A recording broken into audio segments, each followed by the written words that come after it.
सहरी की खुशियां देखो, इफ्तार के मजे भी, प्यारा महीना आया, प्यारे ताम लेकर। सहरी की खुशियां देखो, इफ्तार के मजे भी, प्यारा महीना आया, प्यारे ताम लेकर। नियत सभी की हो ये करना है एतकाफ, अब चलते रहे नबी जी जिसको दवाम लेकर। रमजान आ रहा है प्यारे सियाम लेकर, मेहमान आ रहा है प्यारा क़ियाम लेकर। आपका दिल खुश होगा। रमजान के हवाले से मैं पैगाम को मुकम्मल करने के लिए जा रहा हूं, ध्यान से सुनिएगा, तेजी के साथ निकल जाएगा। रमजान में मरा है मुसलमान, उसने कोई गुनाह नहीं छोड़ा, इतना बड़ा गुनहगार, मगर किस्मत उसकी, मुकद्दर उसका, मरा है तो रमजान में मरा है। दुनिया का सबसे बड़ा पापी मुसलमान, कोई गुनाह नहीं छोड़ा इस धरती पर जो उसने अंजाम ना दिया हो, लेकिन किस्मत उसकी, मुकद्दर उसका, मरा तो रमजान में मरा। क्या फायदा होगा? तो लिखा के दो फायदे होंगे। हदीस कहती है कि रमजान में दोज़ख का दरवाजा बंद होता है, जन्नत का दरवाजा खुला है। जैसे ही गुनहगार मुसलमान रमजान में मरा, मरते ही जन्नत में दाखिल हो गया, रमजान की बरकत से अज़ाबे कब्र भी उठा लिया गया। ये तो मुसलमान के बारे में है। अगर मरने वाला गैर मुस्लिम है, मुशरिक मरा है, शिर्क के बगैर नहीं, शिर्क के साथ मरा है, काफिर मरा है, कुफ्र के बगैर नहीं, कुफ्र के साथ मरा है, मगर किस्मत उसकी, मुकद्दर उसका, रमजान में मरा है, गैर मुस्लिम है, तो लिखा कि कुफ्र और शिर्क की वजह से जन्नत में तो दाखिल नहीं होगा, मगर रमजान की बरकत से जब तक रमजान बाकी है उससे भी अल्लाह अज़ाब कब्र उठा लेता। जब रमजान में लोग इफ्तार खोलने के लिए दस्तरखान पर बैठते हैं, अभी 5 मिनट बाकी है रोजा खोलने में, तो दस्तरखान पर देखते हैं कि अंगूर कहाँ है, अंडा कहाँ है, पूरा निशाना बना करके बैठे हुए हैं और आजान का इंतजार कर रहे हैं कि अंगूर को बाप से भेंट करा देंगे, जरा आजान तो होने दो। लेकिन जब दस्तरखान को गौर से देखता है कि अंगूर कहाँ है, अंडा कहाँ है, तो आंख ठंडी हो जाती है। और जब आजान की सदा आती है, जैसे ही अंगूर लेकर के हलक के नीचे उतारा, जैसे ही रूह अफ़ज़ा शरबत हलक के नीचे उतारा, रग रग सैराब हो जाती है, दिल को वो सुकून मिलता है, 1 मिनट में वो मजा मिलता है जो साल भर कभी नसीब नहीं होता। इससे भी ज्यादा मजा कब आएगा? ये नमूना आपकी खिदमत में रखने के लिए जा रहा हूं, दुनिया में नहीं आएगा। कहां आएगा? जब जन्नत में मुसलमान पहुंचेगा, जन्नत को देखेगा फिर भी मजा नहीं आएगा, जन्नत की नेमत को खाएगा फिर भी मजा नहीं आएगा। जब जन्नत का मालिक खुदा सामने आ जाएगा और अपनी इन आंखों से खुदा को देखेगा, तो उसके हुस्न और जमाल में ऐसा पागल हो जाएगा कि जन्नत को भी भूल जाएगा, जन्नत की नेमत को भी भूल जाएगा। एक मिसाल पर पैगाम खत्म कर रहा हूं। ये लोग हरकत में रहेंगे, आप लोग सुकून में रहिए, ध्यान से सुनिएगा। एक मिसाल पर पैगाम खत्म कर रहा हूं। ये बेलगच्छी है, बेलगच्छी के बाद ये बानपुल है, उसके बाद डगरवा है। नया आदमी को पूछना पड़ता है कि यार ये बानपुल कहाँ है, पुल तो नजर नहीं आता है, और बान कहाँ है, पुल कहाँ है, तो ये भटक जाता है। तो पूछता है यार बेलगच्छी के बाद है कि बेलगच्छी से पहले? जो इधर से आता है वो पूछता है कि डगरवा से पहले है या डगरवा के बाद है। तो जो रहबर हैं वो बताते हैं कि आपको परेशान होने की जरूरत नहीं है, दायां बायां मत लीजिएगा, सीधे आ जाइएगा, आप सीधा जलसा में पहुंच जाइएगा, बस्ती में पहुंच जाइएगा। तो वो दायां बायां छोड़ करके जैसे ही आया वो सीधा कब्रिस्तान पहुंच गया। सर पर हाथ रख करके कहता है कि यहाँ का आदमी कैसा मजाक करता है, जिंदा आदमी को कब्रिस्तान पहुंचा देता है। वो पलट करके बोला कि भाई साहब मैं बस्ती पूछ रहा था जहां जलसा है, आपने जिंदा आदमी को कब्रिस्तान भेज दिया। उसने कितनी बड़ी बात कही है, कितनी बड़ी प्यारी बात कही है, अकल का नाखून। लो, तुम जिसको बस्ती समझ रहे हो वो दरअसल कब्रिस्तान है। मैंने हर बस्ती के आदमी को यहां आबाद होते हुए देखा है, लेकिन यहां के आदमी को, कब्रिस्तान के आदमी को यहां से कहीं जाते हुए नहीं देखा। असल बस्ती तो इसका नाम है, असल आबादी तो इसका नाम है। हाथ उठाइए, वादा कीजिए रमजान में सो जाएंगे, चांद रात में जागेंगे, कपड़ा खरीदने के लिए डगरवा हाट पहुंचेंगे। हाथ उठा दीजिए 2-4 आदमी इंशाल्लाह रांची जाने के लिए। खैर माशाल्लाह। कयामत में ये रोजा ढाल होगा रोजेदारों की, कयामत में ये रोजा ढाल होगा रोजेदारों की, कयामत में ये रोजा ढाल होगा रोजेदारों की। ये सरमाया भी अपना कैसे आड़े वक्त कमाया, इसी में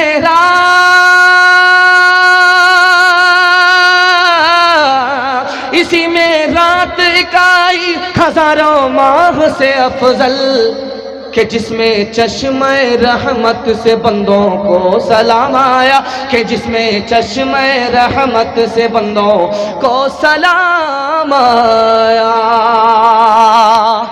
आखिरी पैगाम आपकी खिदमत में और जहमत तमाम। ये ऑपरेटर इतना शानदार है कि मुझे इनको देख करके ही महसूस हो गया था कि जलसा को कामयाब करने में सबसे बड़ा इसका हाथ रहा। माशाल्लाह इतनी अच्छी सर्विस है इनकी, इसको अंदाज़ा है कि कहाँ बढ़ाना है कहाँ घटाना है।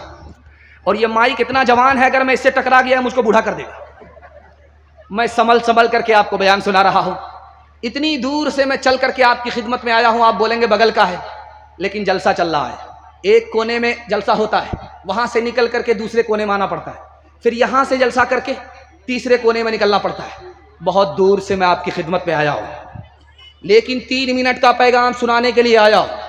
और कुर्सी पर बैठ करके मैं गारंटी लेता हूँ, आपके हाथ में भी पैसा होगा, जेब में भी पैसा होगा, घर में भी पैसा होगा। ज़रूरत ख़त्म हो जाएगी, पैसा ख़त्म नहीं होगा, गारंटी लेता हूँ। मगर इसके लिए आपको 2 काम करने हैं। पहला काम हलाल कमाना। अगर हराम कमाते हैं तो मैं गारंटी वापस ले रहा हूँ। और दूसरा काम हिसाब से खर्च करना है। थोड़ा पैसा है थोड़ा खर्च कीजिए, पैसा है नहीं, दूसरे को देख करके दिखा करके पैसे को मत उड़ाइए। मैं गारंटी लेता हूं, हिसाब से पैसा खर्च करके 1 साल दिखाइए, हलाल कमा करके 1 साल दिखाइए। मैं गारंटी लेता हूं मसनद रसूल पर, हाथ में भी पैसा होगा, जेब में भी पैसा होगा, घर में भी पैसा होगा। जरूरत खत्म हो जाएगी, पैसा खत्म नहीं।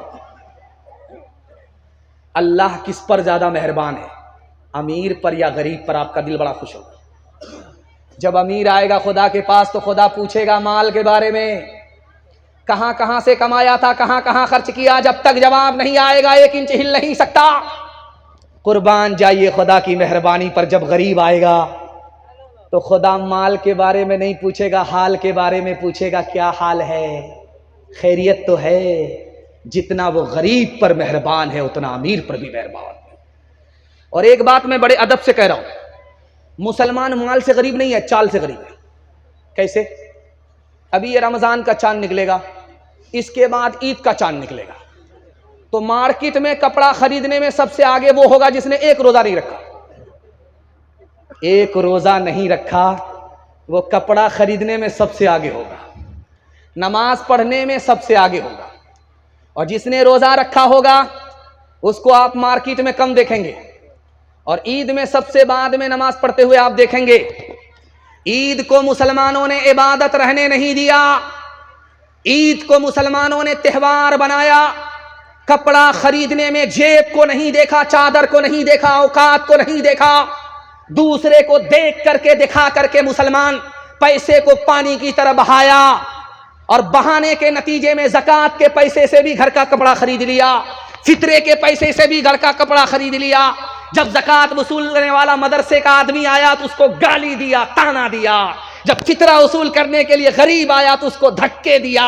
रमजान आया चला गया, और ये मालदार कल भी जलील था, आज भी जलील है, क़यामत तक जलील है। मुसलमान माल से गरीब नहीं, चाल से गरीब। हाथ उठाइए, वादा कीजिए गरीबों पर मेहरबान होंगे इंशाअल्लाह, हकदार का हक अदा करेंगे इंशाअल्लाह, जो खुदा से नहीं मिला ससुर से लेंगे इंशाअल्लाह। खैर मचा। एक मिसाल पर पैगाम खत्म कर रहा हूं। एक आदमी रोजा रखता नहीं था, मगर बीवी से कहता था पकौड़ी बनाओ, फुलौरी बना। उसका पेट था कि इंडिया गेट था, पूरा दस्तरखान खा जाता था। पेट भी भरता नहीं था, पेट फटता भी नहीं था, लेकिन वो रोजा तोड़ता कैसे था आपको सुनकर के हैरत होगी। जब उसको भूख लगती थी, प्यास लगती थी, लुंगी गमछा लेकर के दरिया में डुबकी लगाता था और नीचे मुंह खोला, जी भर करके पानी पी लिया, ऊपर आकर के दस्तरखान पर बैठता था, पूरा दस्तरखान चाट जाता था। 99 दिन चोर के एक दिन कोतवाल का। आदत के मुताबिक जैसे ही डुबकी लगाई, मुंह खोला, टिंगड़ा मछली चली गई। दायां काटा दाईं तरफ, बायां काटा बाईं तरफ, मुंह बा दिया। अब डॉक्टर के पास जब मछली को ऑपरेशन करके निकालने के लिए लाया गया तो डॉक्टर सर पकड़ करके बैठ गया कि किस मनहूस को लेकर के आए। अगर आदमी सोएगा, मुंह खोलेगा तो मक्खी जाएगी, ये मछली कैसे गई? तब समझ में आया कि ऊपर से फीट फाट था, नीचे से मकामा घाट था। बरसों राम धड़ाके से बुढ़िया मर गई फाके से, बुढ़िया मर गई फाके से। झूठे टुकड़े खाकर बुढ़िया तब तक पानी पीती थी। मरती है तो मर जाने दो, पहले भी कब जीती थी, पहले भी कब जीती थी। जय हो पैसे वालों की,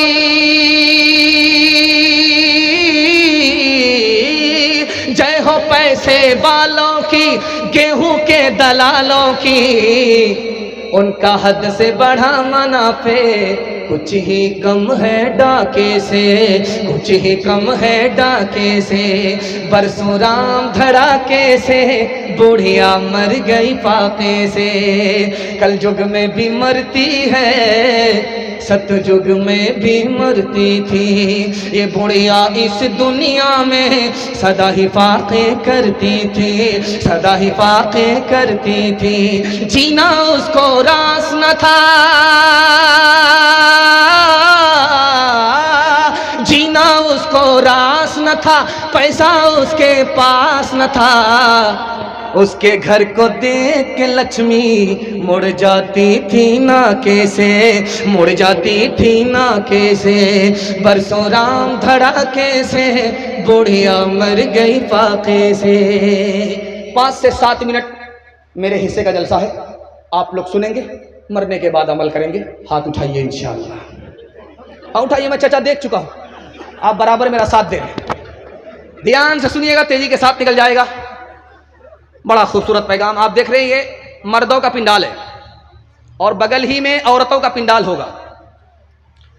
आप सरकारी हॉस्पिटल में जाइए और स्कूल में जाइए तो वहां पर दीवार में लिखा रहता है बेटी बचाओ बेटी पढ़ाओ, और ट्रक जब पास करेगा तो पीछे देखिएगा तख्ते पर लिखा रहता है बेटी बचाओ बेटी पढ़ाओ। लेकिन ये कहीं लिखा नहीं रहता है बेटा बचाओ बेटा पढ़ाओ। क्यों भाई? ये राज क्या है आपको बताने के लिए जा रहा हूं। जब मैं आपको सुनाऊंगा तो कलेजा मुंह को आ जाएगा, आप खून के आंसू रोएंगे। ऐसा लिखा रहता है दीवार पर बेटी बचाओ बेटी पढ़ाओ, लेकिन ये कहीं लिखा नहीं है बेटा बचाओ बेटा पढ़ाओ। बात क्या है? तो लिखा कि इस हिंदुस्तान में 1 साल में 10 लाख लड़की को मार दिया जाता है, बेटे को बचाया जाता है, बेटी को मारा जाता है। ये मारने वाले घर से बाहर के लोग नहीं हैं, घर के अंदर के लोग हैं, माँ बाप हैं। 1 साल में 10 लाख लड़कियों को जिंदा जान से मार देते हैं। कैसे मारते आपको हैरत होगी। जब अल्ट्रासाउंड मशीन ने बताया कि पेट में बेटा है तो माँ भी खुश होती है, बाप भी खुश होता है। चलो क्या फर्क पड़ता है, बरकत आ रही है। ई कदर आ कदर ई कदर आ कदर ई कदर आ कदर, 1 दर्जन आ गए, न मां परेशान न बाप को परेशानी।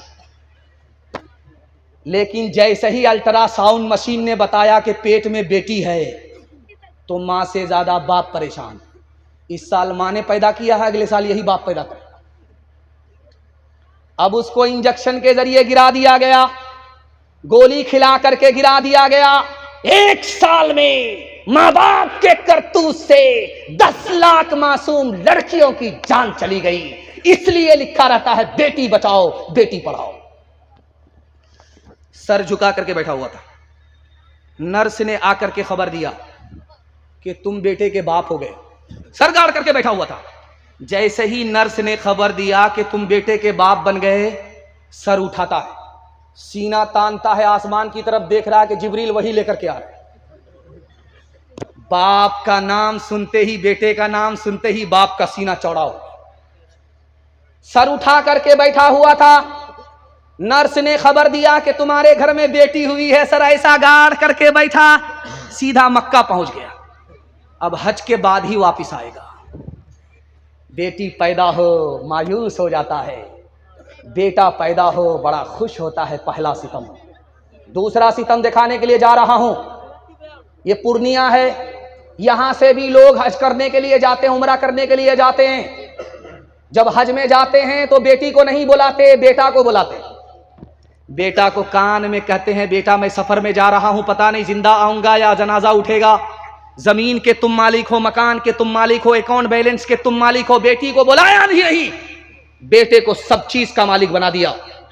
जब वहां से वापिस आया तो बेटी को बुला रहा है, ये कहने के लिए कि बेटी मैं तुम्हारे लिए मदीने का तबर्रुक खजूर लेकर के आ रहा हूं, बेटी मैं मक्का का तबर्रुक जमजम लेकर के आ रहा हूं। अब बेटी को बुलाया, बेटा को माला माल किया, बेटी को कंगाल किया, जमजम दे करके खुश कर रहा है। किताबों में मसला लिखा, न हज कबूल होगा न जन्नत की गारंटी है। एक तरफ लड़की का बाप बैठा हुआ है, एक तरफ लड़के का बाप बैठा हुआ है। तो लड़की के बाप से लड़के का बाप कह रहा है, समझी नीचे से तो सब कुछ दे रहे हैं, कुछ ऊपर से भी बढ़ा दीजिए। अब उसका सर चकरा गया कि गाड़ी नगद दे रहा हूं, पैसा नगद दे रहा हूं, सामान नगद दे रहा हूं, और मेरा महर उधार, कब देगा इसका भी पता नहीं। ऊपर से क्या बढ़ाने के लिए बोलता है। तो इधर से बेटी वाला बोलता है, समझी हाजी साहब अरे सब कुछ तो नीचे से दे रहा हूं, ऊपर क्या बढ़ाने के लिए बोलने, मुझे समझ में नहीं आया। ये खिसिया करके कहता, आप इशारा भी नहीं समझते। 100 गाड़ी बारात लेकर के आऊंगा, तेल का पैसा भी आपको लगेगा, दोबारा खर्च भी आपको लगेगा। हलवाई की दुकान, नाना जी का फातिहा। हाथ उठाइए, वादा कीजिए अपनी शादी में, अपने बेटे की शादी में कोई डिमांड नहीं करेंगे। हाथ उठा दीजिए इंशाल्लाह। अच्छा गौर कीजिए, इसमें उन लोगों ने भी हाथ उठाया है जिनकी शादी हो चुकी है। अगर ये कैमरा वाले इस हाथ को इनकी बीवी तक पहुंचा दे तो वो जहर खिला करके कहां पहुंचाएगी। कितना सच है कितना झूठ है, कितना हक है कितनी लूट है, कितना हक है कितनी लूट है। रख सभी का लाज कुछ न बोल, क्या है ये समाज कुछ न बोल, क्या है ये समाज कुछ न बोल। ढोल का ये पाल सिर्फ देख ले, ऐ दिल ज़बान खोल, सिर्फ देख ले, ऐ दिल ज़बान खोल, सिर्फ देख ले। मान ले जहां की बात को, दिन समझ ले काली रात को, दिन समझ ले काली रात को। चलने दे यूं ही ये सिलसिला, कुछ न बोल किसको क्या मिला, कुछ न बोल किसको क्या मिला। तराजुओं का झोल सिर्फ देख ले, ऐ दिल ज़बान खोल, सिर्फ देख ले। मुझे लगता है कि मैं सुनाता रह जाऊंगा, आप लोग सुनते रह जाएंगे, दूसरे मेहमान को मौका नहीं मिलेगा। और आप लोग इतनी मोहब्बत से सुन रहे हैं, मुझे यकीन है कि मैं जितना भी सुनाऊं मैं थक जाऊंगा, लेकिन आपकी प्यास खत्म नहीं होगी। ये जलसे की कामयाबी की दलील है कि पैगाम खत्म हो रहा है, प्यास बाकी है।